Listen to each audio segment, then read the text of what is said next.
बराह रास्त दिल्ली से। जैसे कि आपको पता है, दिल्ली के गलियारों से जम्मू की गलियों तक कांग्रेस कांग्रेस कांग्रेस कांग्रेस। तो आज हमारे साथ कांग्रेस के ही बराह रास्त एक युवा नेता है दिल्ली से। तो ज़रा बात करें कहाँ पे कांग्रेस की खामियां है और कांग्रेस की नीतियाँ क्या है या क्या रही है। जैसे कि आजकल आपको देखने में मिलता है कि इसने ये छोड़ा, उसने वो छोड़ा, उसने ये पार्टी छोड़ी, उसने तोड़ जोड़ का खेल चलता रहता है सियासत की दुनिया। लेकिन हर किसका मकसद इतना है, आम इंसान यही चाहता है कि मैं कहाँ पे सेफ हूँ, मेरे रोज़गार का क्या, मेरी सड़कों का क्या, मेरे बच्चों का क्या। और जहाँ तक सवाल है, जैसे कि आप कह रहे हैं कि भारत को अभी विश्व गुरु बनाना है, उसका क्या। बहुत बहुत खैर मुकदम है आपका भाई साहब। ये हमारे साथ, मैं चाहूँगा कि सारे नाजरीन से आप अपना परिचय करवा दीजिए और मेरे नाजरीन भी सुने, जितने भी जम्मू कश्मीर से हमें देखने या दुनिया से देखने वाले लोग हैं। मैं बस आज खुद चाहूँगा कि खुद अपना परिचय, अपना खुद जो है भाई साहब अपना इंट्रोडक्शन करा दें आप लोग, उसके बाद बातचीत जारी रहेगी। नमस्कार, मैं स्पर्श खंडेलवाल, इंदौर मध्य प्रदेश से और कांग्रेस से अपनी राजनीतिक यात्रा की। जी जी।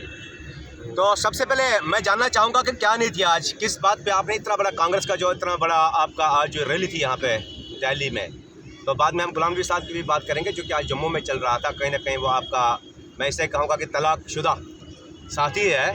तो एनीवे जानना चाहेंगे क्या, कैसे देखते हैं अभी कांग्रेस के फ्यूचर को आप। देखिए, आज की जो रैली दिल्ली के अंदर हुई है, ये महंगाई और बेरोजगारी और साथ में जनता के लिए जितनी भी समस्याएं हैं, चाहे गरीबी हो, चाहे दूसरी समस्या हो, चाहे स्वास्थ्य सेवा में समस्या हो, उन सारी चीज़ों के विरोध में नरेंद्र मोदी सरकार की जो नीति है, जिसकी वजह से देश का ये हालत हुई है कि 2014 में जो सिलेंडर 410 रुपये का आया करता था, वो सिलेंडर आज 1050 रुपये का हो गया। जो पेट्रोल 75-78 रुपये लीटर हुआ करता था, वो पेट्रोल आज 106, 108, 110, 112 रुपये तक कई राज्यों में मिल रहा है।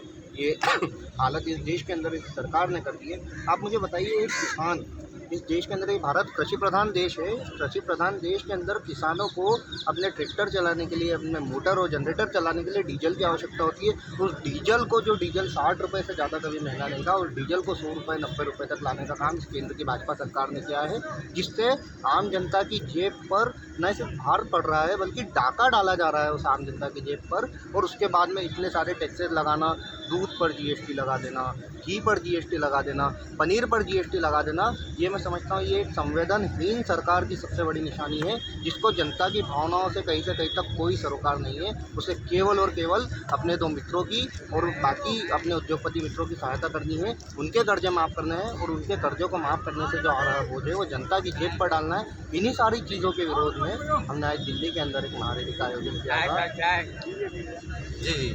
तो हम बिल्कुल आपसे, तो यही सवाल अगर बीजेपी वाले कर रहे हैं कि 70 साल आपने क्या किया, क्या 70 सालों में ऐसा कोई 70 सालों तक आप नहीं समझ पाए कि हमने कैसे देश को चलाना है। क्या आपके, जैसे कि आप जहाँ तक आपका राज रहा, यानी कि कांग्रेस के मैं बात कर रहा हूँ, क्या अगर कांग्रेस का राज रहा तो बीजेपी वाला यही सवाल उल्टा कर लेते हैं, बोले इन्होंने 70 साल में क्या किया। आप जरा गिनाएंगे 70 साल में आपने देश को क्या दिया। देखिए, ये बीजेपी के लोग जो ये बोलते हैं मीडिया पर आकर के बेशर्मों की तरह कि आप लोगों ने 70 साल में क्या किया, अगर ये इतिहास को ठीक तरीके से पढ़ लेते तो शायद इन्हें ये पूछने की ज़रूरत नहीं पड़ती कि हम लोगों ने 70 साल में क्या किया।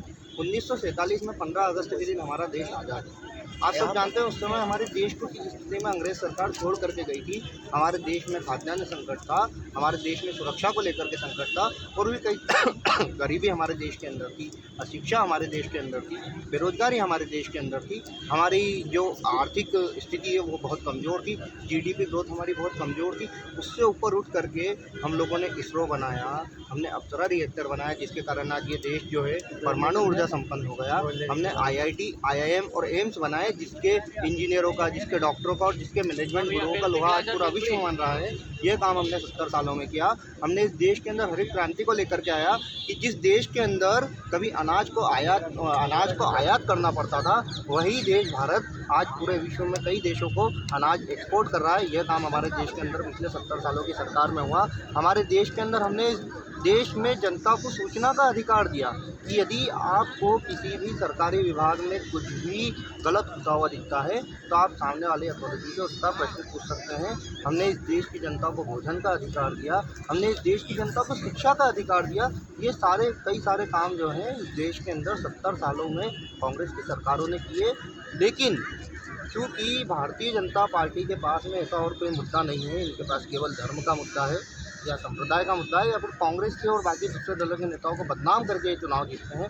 इसलिए कहते हैं कि हमने 70 सालों में कुछ नहीं किया, वरना ये देश जानता है, इस देश की जनता जानती है। अभी कर्नाट प्लेस पे बैठा है भाई साहब दिल्ली में, आप बताइए 70 सालों में अगर काम नहीं हुआ तो ये वो काशी को क्यूटो बनाने वाले महाराज कहाँ गए? देख लीजिए कर्नाट प्लेस को, कर्नाट प्लेस कितने अच्छे तरीके से कांग्रेस की सरकारों ने बनाया है। आप काशी को क्यूटो छोड़िए, काशी को कर्नाट प्लेस ही बना दीजिए भाई साहब।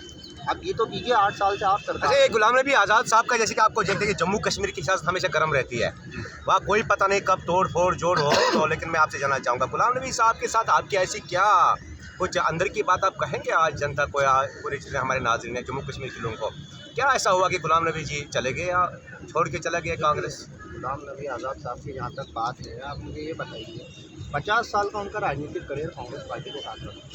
इनको मुख्यमंत्री बनाया गया, इनको केंद्रीय मंत्री बनाया गया, लगातार 30 साल उन व्यक्ति को राज्यसभा का सांसद बनाया गया।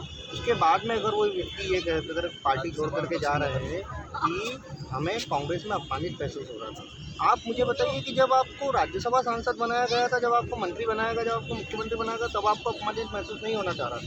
लेकिन क्योंकि अब नए लोगों को पार्टी में मौका देना चाहिए, इसलिए राहुल गांधी जी ने आप लोगों को राज्यसभा नहीं दी, या कांग्रेस पार्टी ने आप लोगों को राज्यसभा नहीं दी, तो आपको अपमानित महसूस होने लगा। तो ये तो सीधी सीधी मौका परस्ती।